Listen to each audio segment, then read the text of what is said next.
I am fairly new to the area. This is my first Maryland Male Students of Conference, Students of Color event, and it's really exciting to be here. And, the fact that we're bringing so many young males of color, one place at one time to be able to congregate, to be able to talk and really hear about what's happening on a day-to-day basis. And I got to get all close up on this microphone. And to hear about what's happening on a day-to-day basis and be able to see each other, live with each other, breathe with each other, and learn from each other is just fantastic. I don't really know that I've had events like this growing up. So it's just fantastic to see everyone, and we're really happy that you're here at Montgomery College, of course. And there's a lot of things I could say, and we all know that we live in an inequitable society.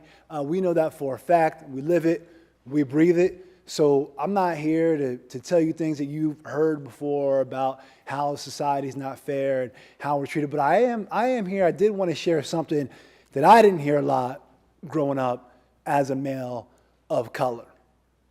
So you'll indulge me for a few minutes. I was actually reading something the other day about leadership in Harvard Business Review. So a lot of this is coming from there, and it's really taken a lens that, again, I didn't get a lot growing up, so I'm going to share with you how we leverage society to our advantage, right?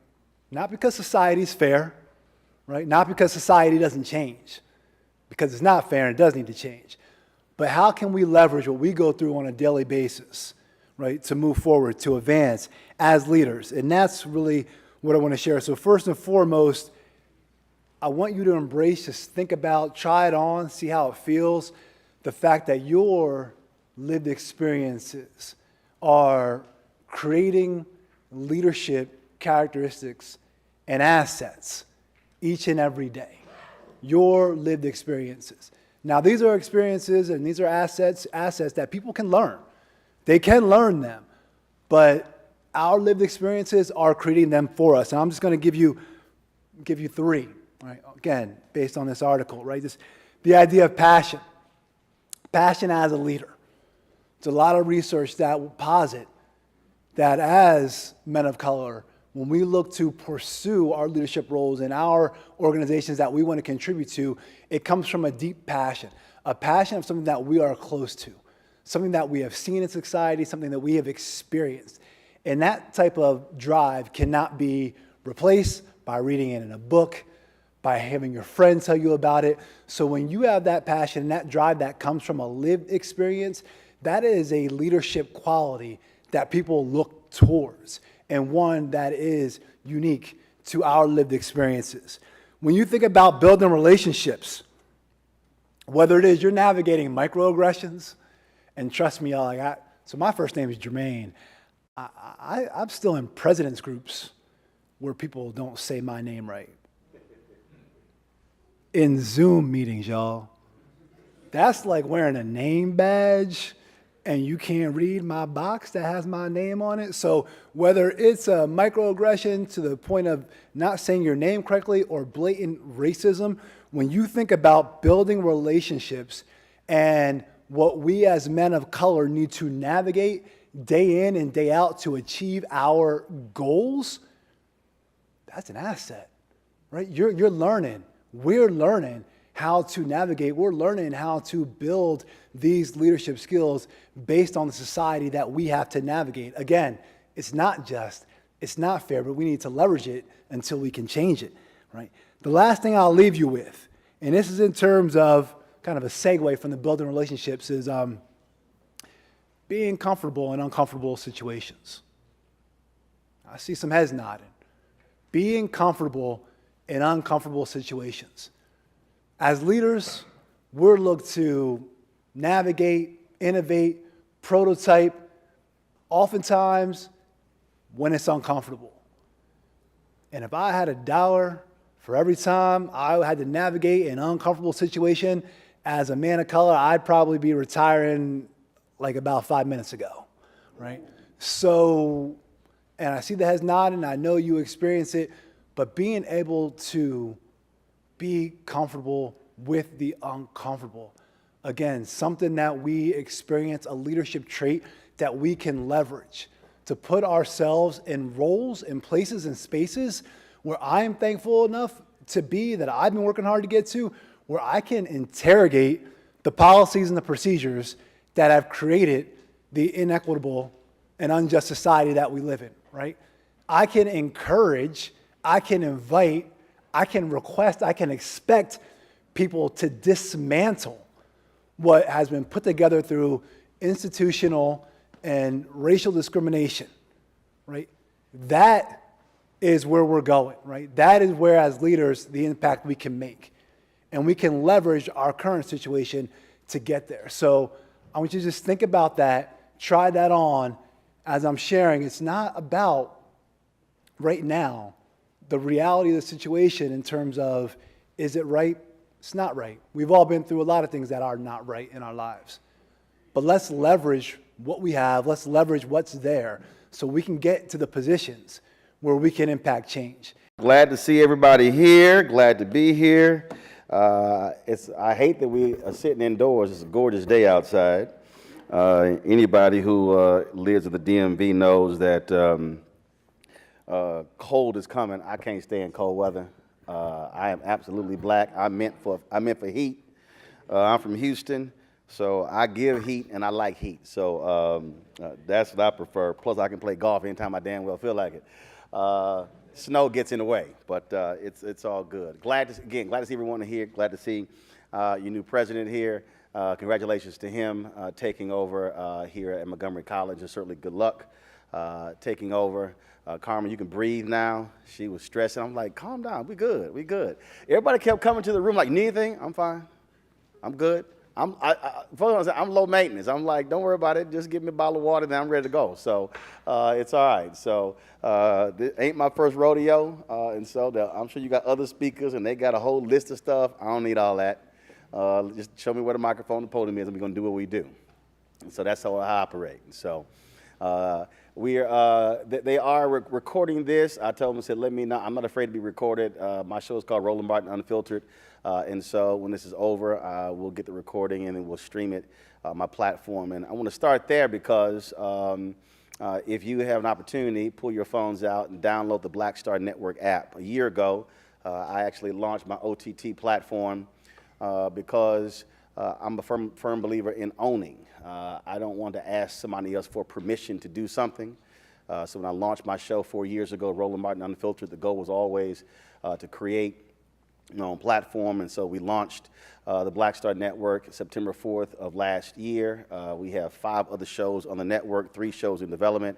And by the end of this month, we'll launch our 24-hour streaming channel. That'll be on Amazon platform, and we're actually negotiating with several other companies to launch that. And here you go.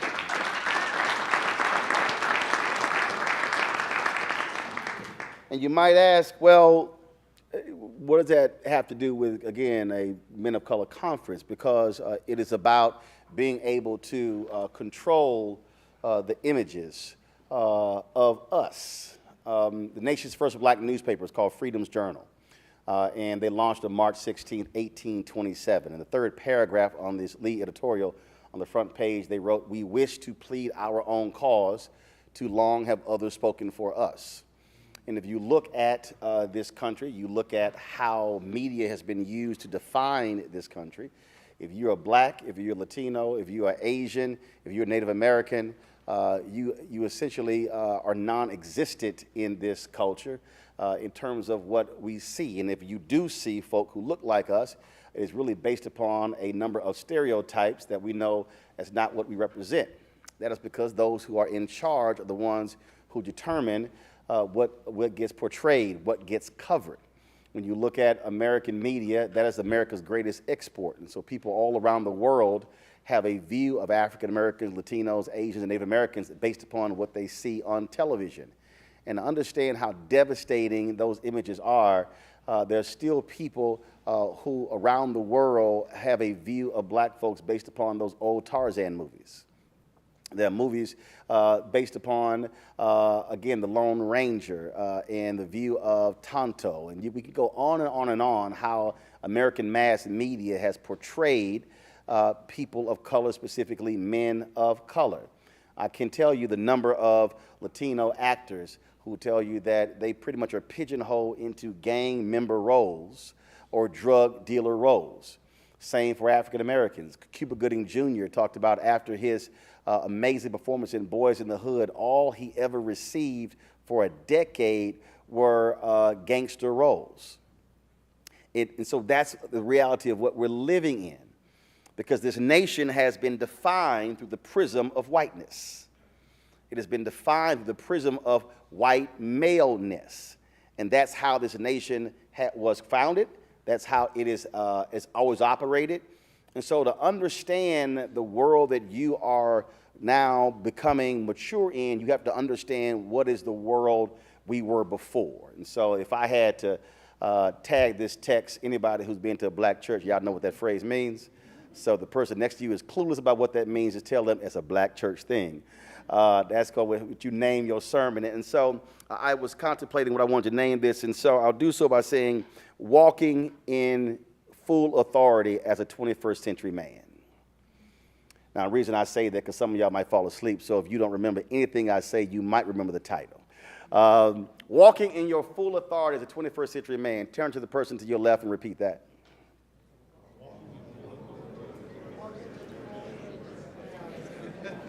Now turn to the person to your right and repeat that.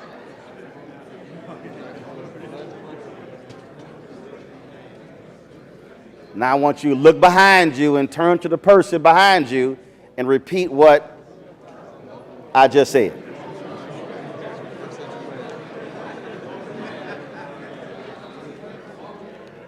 All right.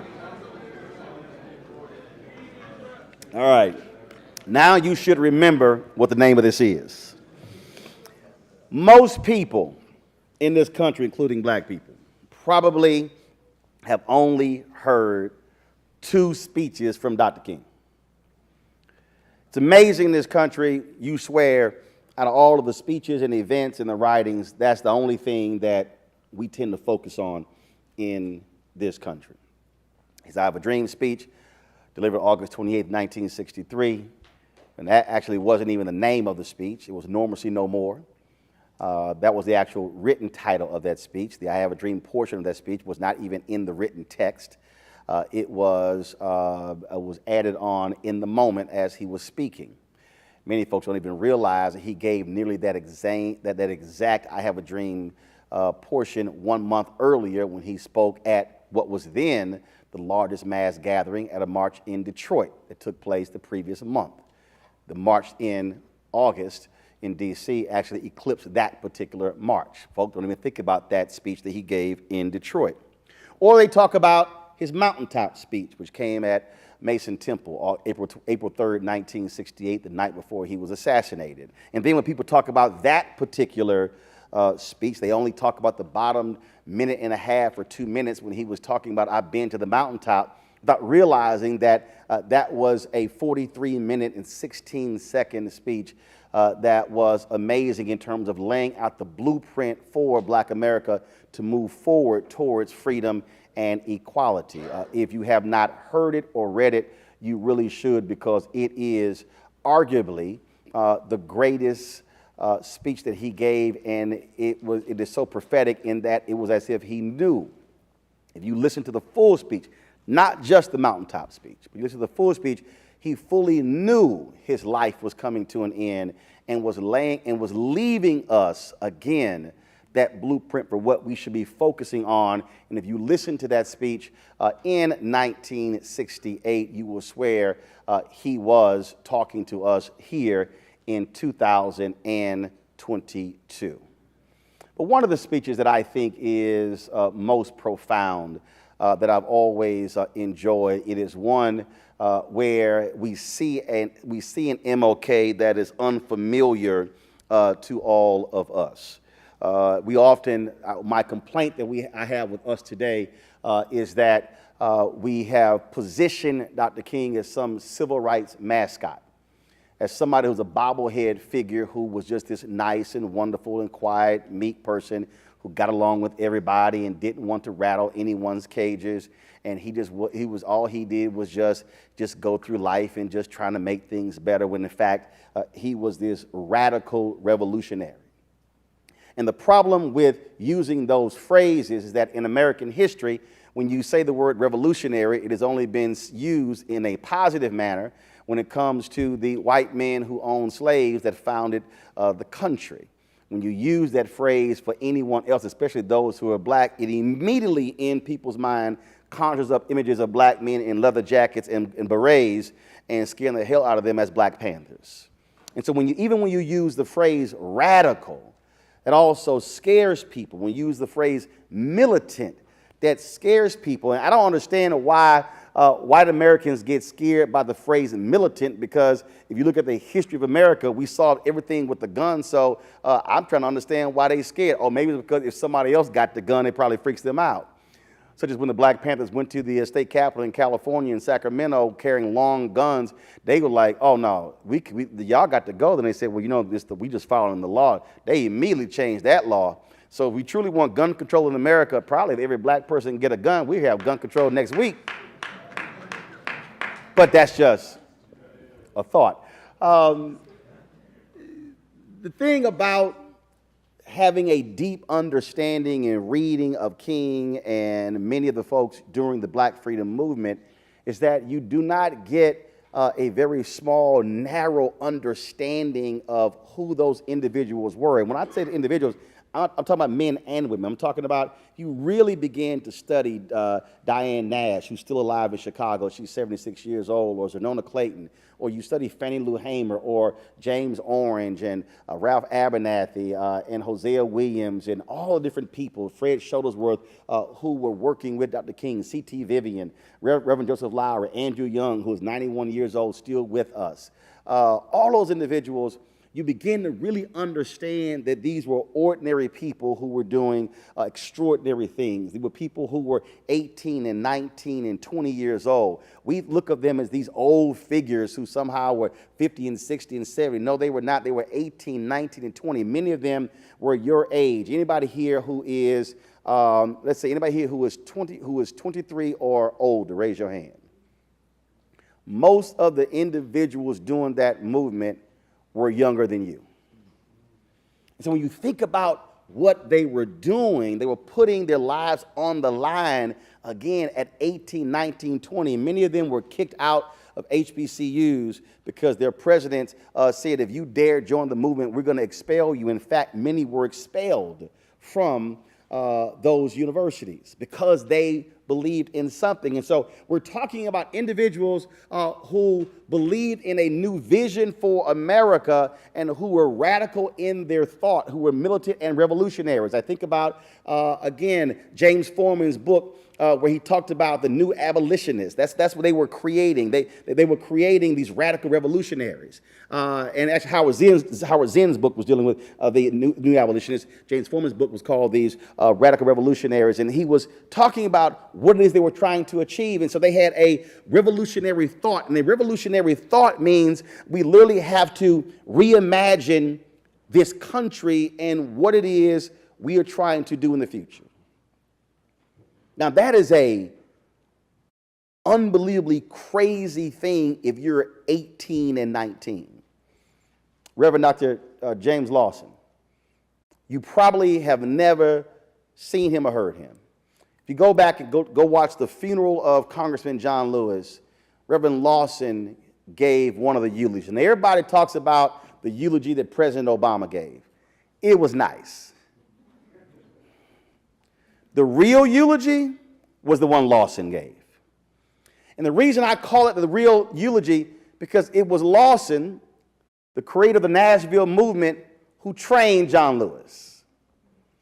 And if you go listen to that eulogy, every person in this room, whether you man or woman, should listen to that eulogy and listen to this 91-year-old man, still strong, sound of mind, laying out who John Lewis was. And it's an amazing eulogy.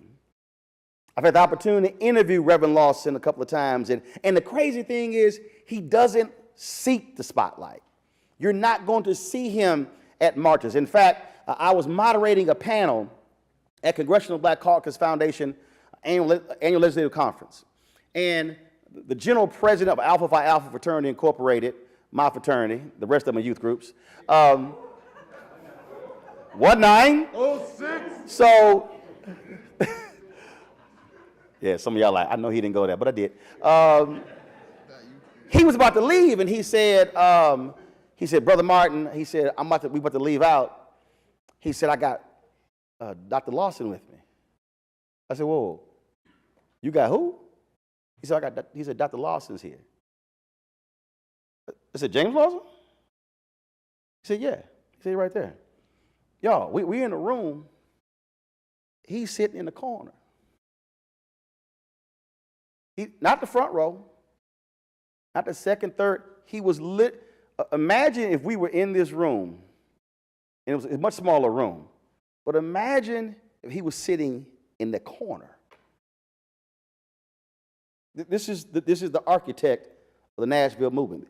All of the folks who went through the Southern Christian Leadership Conference trained through the Nashville movement. This is a towering figure sitting in a corner. And so I'm moderating the panel, and he walked by, and I said, stop. And Harry Edwards was on the panel, and I said, stop. We about to make a shift, and the way I moderate, I don't let people touch the microphone, because you let somebody touch the microphone, you may not get it back. So they got to ask their questions. I'm holding the microphone. I said, we're going to break the rule. He going to hold the microphone. And however long he feels like talking, I'm going to let him talk. Now, y'all, I don't do that for anybody. That's not how I run an event that I'm moderating. But this is Reverend Jim Lawson. And so I handed him the microphone, and he begins to speak, and he was talking about activism. He was talking about how do you build and create movements. And then I got his phone number, and I wanted to interview him. And again, he didn't want to do the interview.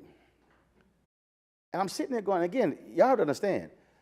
I sat down with C.T. Vivian and Lowry and Young and Reverend Jackson, Zernano Clayton, Dorothy Cotton. I mean, I can name you so many of those figures who I literally sat down with, talked to, Maya Angelou, Merle Evers Williams. I mean, we can go on and on. I had to convince him to do the interview. When we sat down, he then told me that when they started the movement, Nashville movement, they spent 3 months, a whole 3 months, talking about why they wanted to change the country. Then he said they spent 3 months talking about how they would change the country. Now, I want you to juxtapose that to how we operate today.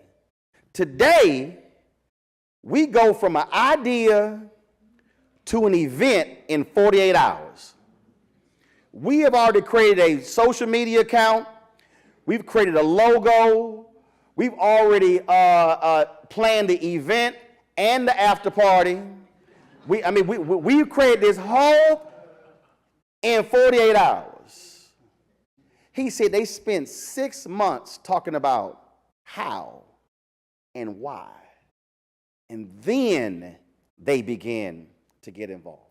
And that blew me away because it was a level of deep thought that was shocking, because now I understood why they were so effective, because they were not in it just for the immediate satisfaction, the immediate glory. It was a deep understanding of what they were trying to achieve and what it was going to cost them.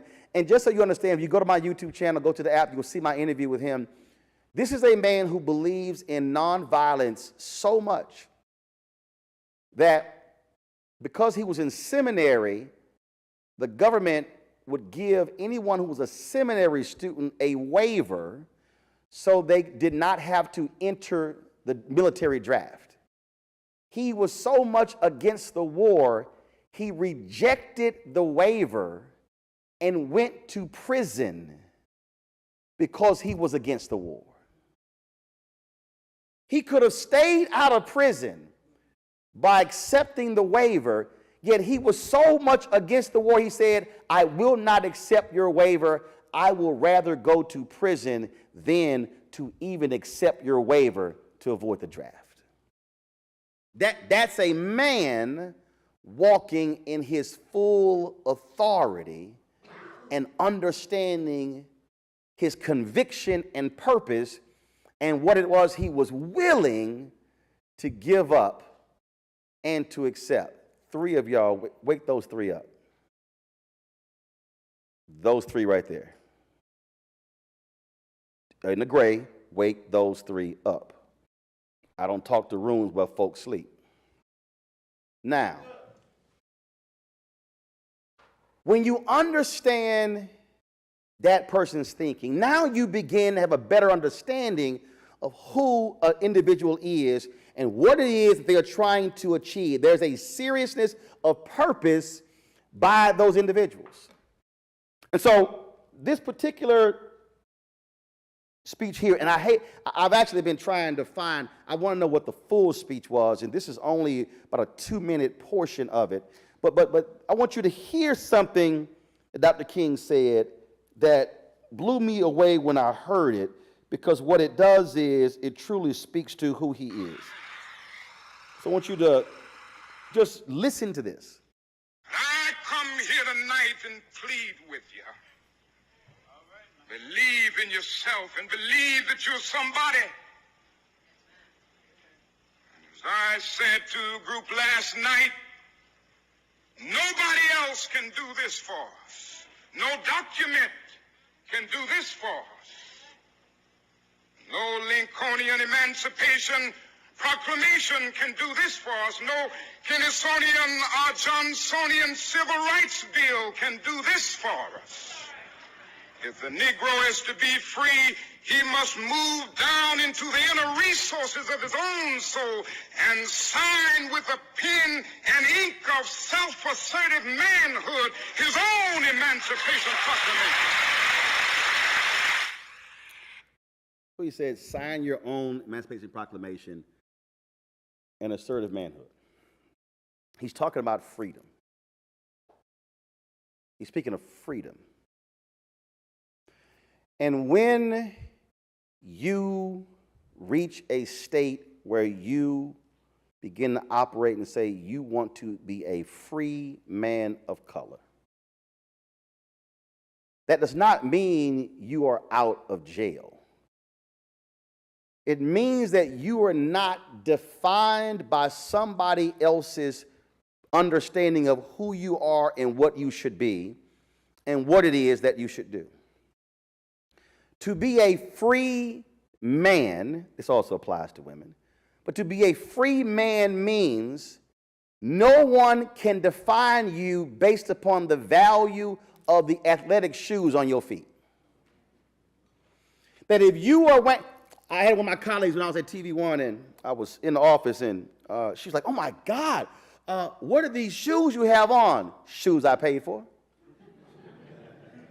Oh my goodness, I mean, what, you couldn't get some Nikes? Didn't want them.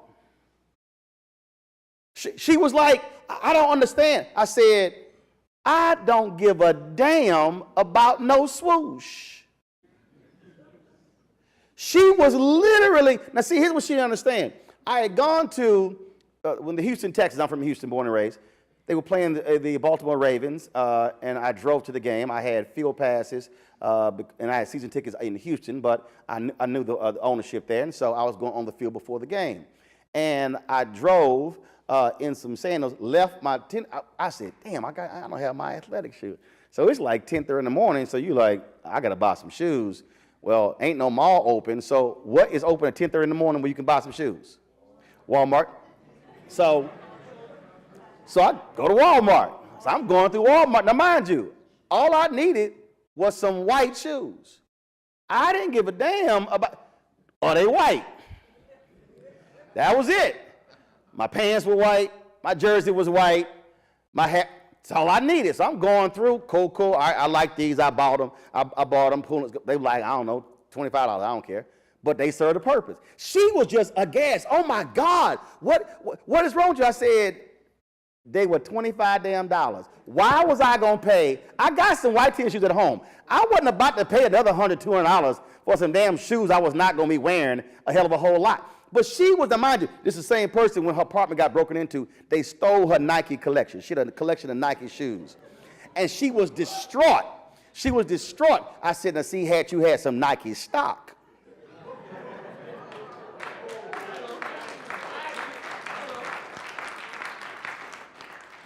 She is imprisoned. She was imprisoned by this idea of, I need to wear this to impress you. One of my production people, we were going in my car. He was like, damn, he's a dog. When you gonna wash your car? I went, oh, it's dirty? He was like, now he has one of the passes where he get his car washed every week. I said, man, listen to me. I don't give a damn about this car that much. I get in it, I go. I come back, I go in the house. I leave, I go. Hit my runs, I come back. Y'all think I'm lying. I didn't probably watch that car for a year. I didn't give a damn. I really do not care. Does it work? Yep. Did it get me to A, B, C, and D? Yep. Did it get me back safely? Yep. We good. I'm not operating. I really don't care what somebody else thinks. I remember when Steve Harvey and I had this battle with Pocket Squares at Essence Festival, and so one year, we were going at it, and so one year I was at a St. Jude event, and this guy had this feather in his pocket square, and I was kind of like, damn, that's cool. I'm like, that's different. I was like, hell, my sister can make that. My sister, she's an artist, and she makes stuff, and I was like, yeah, she can make that. So I sent her a note. I said, I need you to make me some feather pocket squares. She's like, what? I said, just listen, just follow my instructions. I know what I'm talking about. So she sent me about 30 or 40 of them. I said, no, fix this. And so so we were getting ready for Essence, and I tweeted back. I said, Steve, I'm going to be on your ass when we get to New Orleans. And he was like, okay. So he's on the air, and so I posted a photo. So they were on the radio, and he's like, Roland Martin came to New Orleans with some feathers. And he's like, what? So they thought I just stuffed some feathers down my pocket. I'm like, no, Steve, there's more to that than just stuffing feathers. So then when he saw it, he was kind of like, damn, that's hot right there. I got to admit that. He said, I wasn't thinking. He said, yeah, I wasn't thinking it was going to look that good. Then I had some other brothers like, oh, man, that looked gay. I couldn't wear it. No, seriously. And I said, first, did you actually think I wore it for you? I said, man, I don't wear nothing for nobody. Now, check this out. So we go to the White House for a Christmas party, and I was already rocking the ascot. I used to always wear ascots. Brothers were like, man, why you rocking the ascot? I'm like, because I can. Being different. I'm not trying to be like everybody else.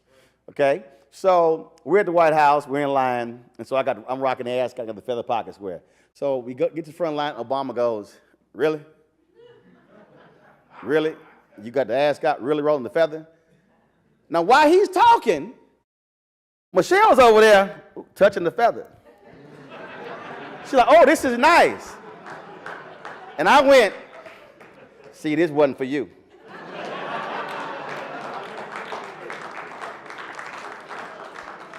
He's like, man, come on, take this photo. And see, the point there was, I'm not concerned with what somebody else is thinking with what I have on. I look good, feel good, damn what you think. And that really is how I've always operated, in that I am walking in my full authority, where I am not driven by what you think and trying to please you, because I know there's a purpose with what I'm trying to do and accomplish, and your opinion really don't mean that much to me. And there are a lot of folk today who literally, your entire life, if you study your life, you are caring so much with what somebody thinks. Oh, I remember when folks used to sit there and go, man, nah, why you got a backpack on both shoulders? You got to be cool with one. Now listen to this. No, that ain't. I'm trying to tell you the state of mind. Because what I'm trying to get you to understand is literally the things that we say and how people are then being driven based upon that smaller thing. So they were like, no, man, that ain't cool. Well, first of all, you do know that there's a certain weight that goes in the backpack.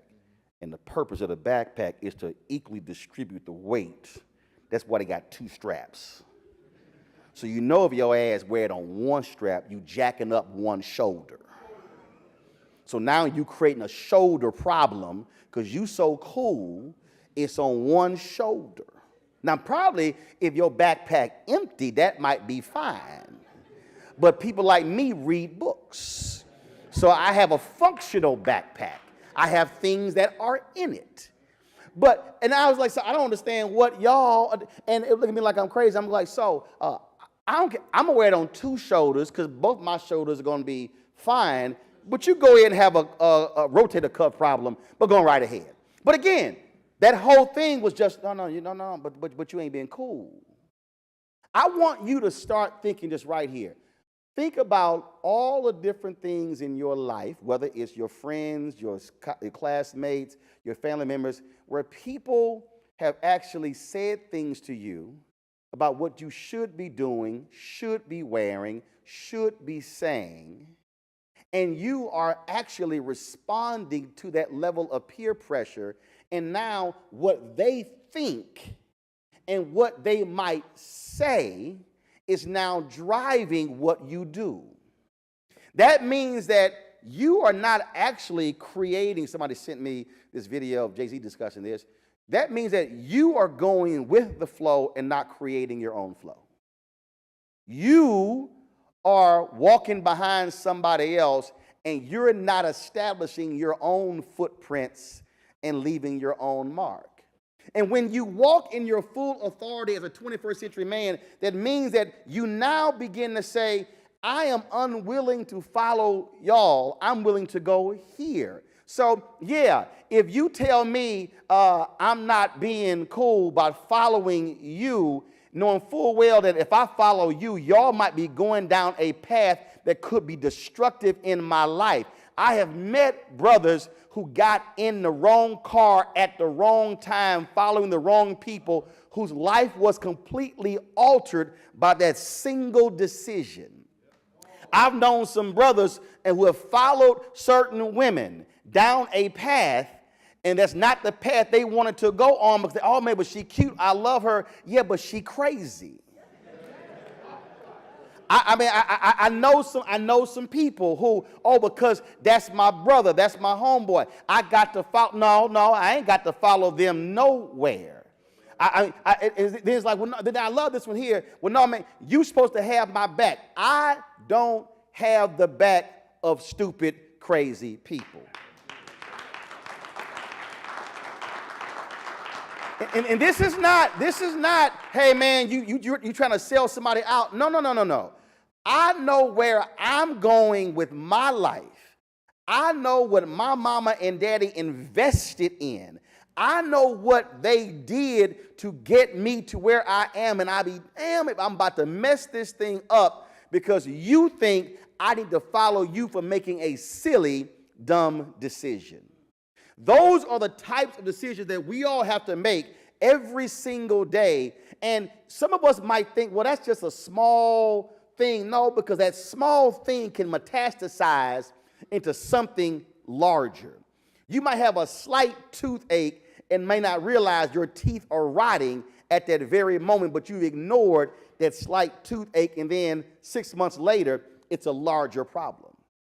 And so what I'm saying to you is you must be thinking and operating today, knowing full well this is the vision that I have for my life that God is giving me, and this is where I'm trying to go. And what I'm not about to do is have any of y'all mess up where I'm trying to go, what I'm trying to do, what I'm trying to accomplish. And I can think back to numerous moments in my life, in elementary school, in junior high, in high school, and in college, and post-college, where folk wanted me to do certain things and go certain places and say certain things. I'm like, nah, I'm good.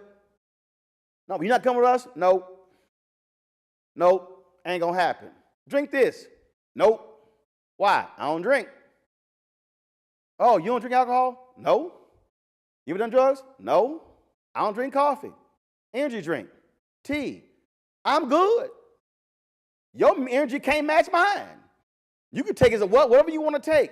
If I'm high on life and I know where I'm going, I am perfectly fine if nobody in the room appreciates what I'm trying to do.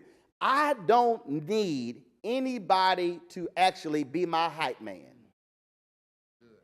I don't need that.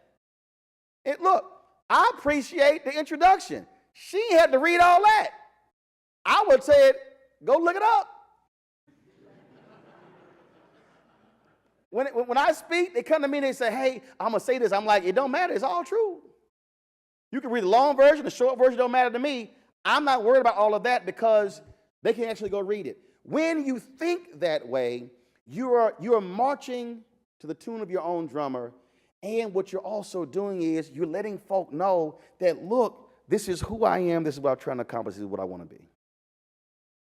You are now in a situation where you are now 21 years away from America becoming a nation of people of color, majority of people of color. You're in a situation now where there are more of you sitting in this university than at any time in American history. King was assassinated just 54 years ago. I was born into an America where I was not fully free, technically. My nieces and nephews are the first generation of my family, technically born fully free. All of you were technically born fully free. Why do I keep saying technically? Because the reality is we still are fighting for full, unadulterated freedom in America. When you think about that, it now changes your perspective and your viewpoint as to what it is that you should be trying to do as a man of color in this country in the 21st century. That means that now the decisions that you make cannot be sole decisions based upon you and your likes and your whims. You now must be thinking generationally, because the decisions that every single one of you makes today has a direct bearing on the circumstance of your children's children. Let me repeat that. The decisions that you make today will have a direct bearing on your children's children. What you earn today will determine whether you have generational wealth. What you do today, groups you join, initiatives you're involved with, can have a relationship to what happens to them. The decisions that my parents made impacted what I did. My wife and I have raised 6 of my 13 nieces. One of my nieces works for me right now.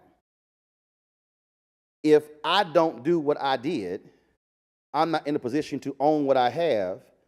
I could not provide for them. The life that I gave them puts them in a position to create a better life for their children.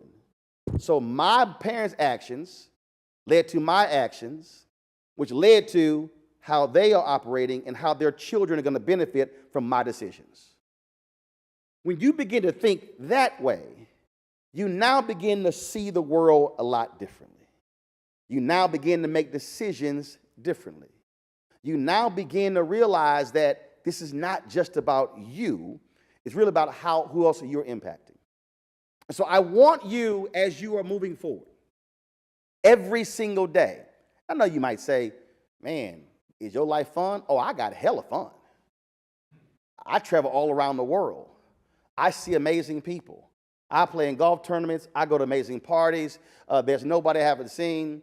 I can go through my life and think about being at Prince's house at a private party and dance on his dance floor, and he was like, "You're welcome at my house anytime." saying that brother having a good time. I can think about being on stage with Patti LaBelle and being backstage with Frankie Beverly and Mays and hanging out in the dressing room with Lionel Richie and being able to text Will Smith or Steph Curry at any time. I can go on and on and on with the life that I have, but none of that matters if I don't do what I do in my career that makes me me. People come up to me and they say, man, I want to do what you do. I said, no, but do you want to do what I did? They say, I want to do what you do, but do you want to do what I did? Do you want to put in the work? Do you want to grind? People, I don't have relationships with multiple presidents and celebrities and entertainers and athletes because of just who I am. It's because of the work. They see the work. They're responding to the work. And then when I am meeting them, they're like, oh my God, I am a fan. I see Halle Berry for the first time. I'm like, oh my God, Halle Berry. She goes, no, Roland Martin. But she says, I'm a fan of your work. It's the work. So what I need you to understand is, for you to walk in your full authority, I need you to be understanding that when you are walking the right way, and when you're not following the crowd, when you're the one who is setting the trend, when you're the one who is saying, I know I'm walking in my purpose, and I'm not going to allow you to derail me from my purpose. And when I say not allow you, the you might be your mama and your daddy. The you really might be your cousins or your brother and your sister, because not everybody sees what you see in terms of the vision for your life. Amen. And so, leaving here, I want each of you to answer 3 questions. And you can pull your pad out. You can actually pull your phone. I want you to write these 3 questions down. And this is the homework I'm going to leave you with. Question number 1. Are we doing questions? What are we doing? Got it. Cool. Question number 1. What is God's purpose for my life? That's number 1. Number 2, what will I do today to fulfill the purpose for my life? That's number 2. Third question, and the final question. What am I willing to give up today in order to reach my full potential tomorrow? What am I willing to give up today to reach my full potential tomorrow? When you look at those 3 questions, those should be 3 questions that you should be looking at every single day. And so when you begin to move and operate, and when you begin to see things differently than everybody else, and I'm telling you right now, other people are not going to see what you see. You're going to be in circumstances where you're standing there and you're going to be saying stuff and doing stuff, and they're going to look at you like you're an absolute alien, because they're like, none of that stuff is possible. You're like, no, trust me, I know what I'm talking about. And there may be times that I'm not suggesting you do this, but I'm just going to give you this one example. When I was in college at Texas A&M University, we had a writing assignment. It was for a test, and it was a 15-minute class, and I arrived 15 minutes late and left 15 minutes early. And I made like an 84, 86, something like that. And so when we got the papers back, the professor said, I need to talk to you at the class. I was like, okay. And so she says, you know, had you applied yourself, had you come to class on time and left on time, you could have made an A. I said, Doc, I didn't care about the A. She's like, excuse me? I said, here's what I need you to understand, Doc. When I graduate, I'm going to be working for a newspaper, and I'm going to be on deadline. And I'm going to have to write a story in 20 minutes. And if I have not trained and conditioned myself to write a story in 20 minutes by taking a set of facts, then I'm not going to be successful, and then I might not have a job. So here's what's going to happen. You're going to tell me how I made an 86. And when I come back to class next time, I'm walking in here 15 minutes late. I'm leaving 15 minutes early. And I'm going to write it in 20 minutes. Now, she was offended. So we began to go back and forth. And so finally, I'd say, you know what, Doc, just do me a favor. Why don't you teach them? And I'll be over here. Now, some of y'all might say, damn, he's arrogant as hell. I need you to understand something. I went to a communications high school. I had 4 years of communications before I got to college. Most of the students in the class didn't actually want to be journalists. They had failed other colleges. They just simply wanted a Texas A&M degree. They didn't even want to be in journalism. So they were not serious about the craft. I was. Secondly, she never actually worked in the business. She was teaching us theoretical. I needed practical. And so I, in essence, created my own curriculum when I was in college.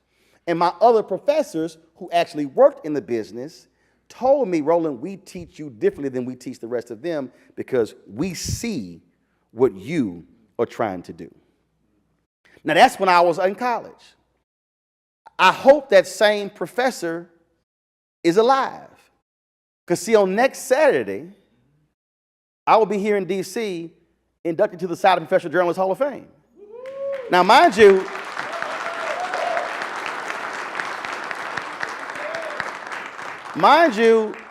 I was inducted to the National Association of Black Journalists Hall of Fame in December, to the Texas A&M Journalism Ring of Honor 10 years ago. So she didn't even read all the awards and the 6 honorary degrees and all things that I've done. The point I'm making is I was walking in my purpose. When I walked on my high school campus, I said, I will be the best student that has ever come through this school. Not the best student up until this time. The best student, including who comes through in the future. Now, somebody may say, man, ooh, that's no, because if you're a basketball player and you say, I want to be one of the greatest, they praise you. If you're a young brother and you say, I want to be the best running back ever, America praises you. But if you don't play sports, they think something is wrong with you. And so when you have that state of mind, when you say, I want to be the absolute best in what I do, and I want to achieve things that no one else has achieved, or I want to do this, that's walking in your purpose. When I left TV One and turned down $300,000, I said, I'm creating my own network. I knew what I was doing. I knew that it was a risk, but here we are 4 years later and have created the network, created multiple shows. That is walking in your purpose. It is redefining how someone views you, and is you not being worried about the people who say you cannot succeed, you cannot achieve that. And the same folk who said it to me in high school, when I go to Houston on November 11th, when the Houston Independent School District has their 100th anniversary, and when they honor their greatest 100 graduates, I'm one of them. That's walking in your purpose and being a 21st century man and not worrying about what your critics have to say. Every single one of you can do the same thing. And you may not meet top celebrities. You may just be working in IT. You may be working in HR. Maybe working at a convenience store, but you might own the convenience store. When you think that way, and when that's how you think at the age you are now, 20, 30 years from now, you look back and folks say, how in the world did you do all of that? Because I knew my purpose. I thought every day, what am I doing to achieve my purpose? And then thirdly, I had to give up some stuff and to sacrifice some stuff to reach my purpose and to live in my destiny. You do that, and then you will truly be a successful 21st century man. Thank you.